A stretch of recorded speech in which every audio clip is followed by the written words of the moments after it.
Hi, my name is Harven DeShield. I'm the CEO of Vivacelle Bio. Our company makes phospholipid nanoparticles that are used to treat septic shock and hemorrhagic shock, which is essentially severe blood loss.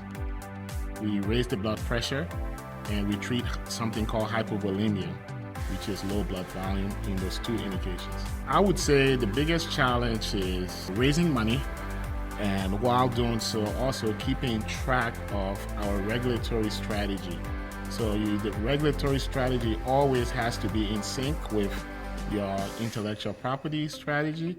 So balancing those two acts, making sure that you have enough money to go after a specific indication is the biggest challenge. The strategy to address those challenges was essentially recognizing that we had to bring in and rely on other subject matter experts. So in our case, we had to commission or work very closely with a regulatory vice president of regulatory affairs and someone that has over almost 30 years experience doing many drug products, taking many drug products through the FDA.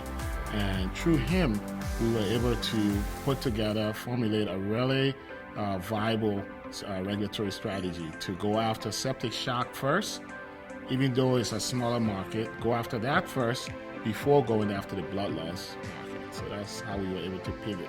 So the biggest lesson learned is basically to always remain proactive, and remain flexible. You may have your original plans, but you have to recognize that it's always you have to be pragmatic enough to make changes if the plan isn't working. So I would say the big unpopular decision was when we had to decide that we should go after a smaller market indication.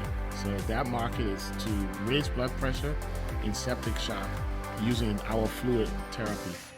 That market is about 820 million in market size, as opposed to a 32 billion market size for hemorrhagic shock, blood loss.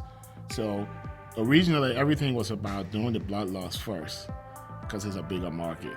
But we found out that in our case, it's better to go after the smaller market, and then it's kind of like a way we could possibly generate revenue from that by getting a licensing transaction, and then use the upfront payment from that licensing transaction to go after the bigger market product.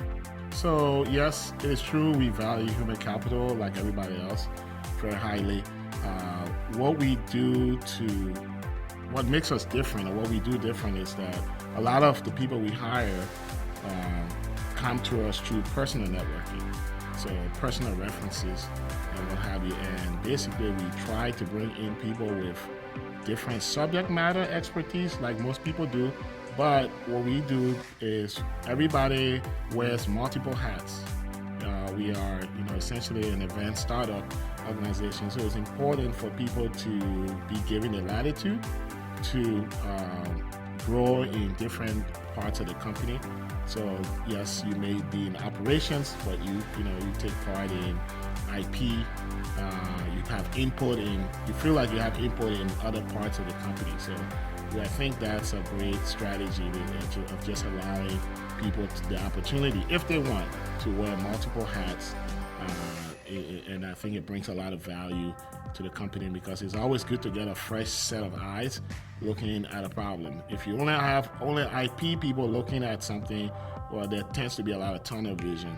Or if same thing with regulatory personnel, they have a certain mindset, and if everybody is off that same mindset, and then there's no additional input. So that's kind of what we do, and I think that also makes it for a more sort of rewarding place to work.